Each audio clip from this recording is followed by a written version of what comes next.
মৈত্রী এক্সপ্রেস ট্রেনের টিকিট কাটতে যাত্রার 7 দিন আগে আমরা গিয়েছিলাম ঢাকার কমলাপুর স্টেশনে।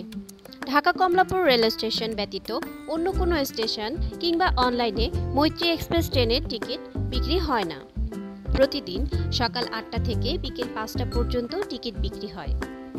টিকিট নিতে অবশ্যই সাথে আনতে হবে পাসপোর্টে ইন্ডিয়ান স্টিকার ভিসা এবং তাতে গেদের রেল পোর্ট উল্লেখ থাকতে হবে।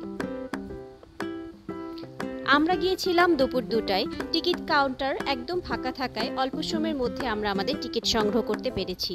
টিকিট সংগ্রহের পরে আপনার অবশ্যই পাসপোর্ট এবং টিকিটের মধ্যে আপনার পাসপোর্ট নাম্বার এবং নাম বানানগুলো ভালোমতো চেক করে নিতে হবে। মৈত্রী এক্সপ্রেসে ঢাকা টু কলকাতা এসি চেয়ারের ভাড়া 3,600 টাকা এবং এসি সিট কেবিনের ভাড়া 4,900 টাকা। অবশ্যই এই ভাড়ার সাথে ট্রাভেল ট্যাক্স যুক্ত থাকে, অর্থাৎ আলাদা করে আর ট্রাভেল ট্যাক্স দিতে হয় না। বর্তমানে ইন্ডিয়ান ট্রাভেল ট্যাক্স 1,000 টাকা।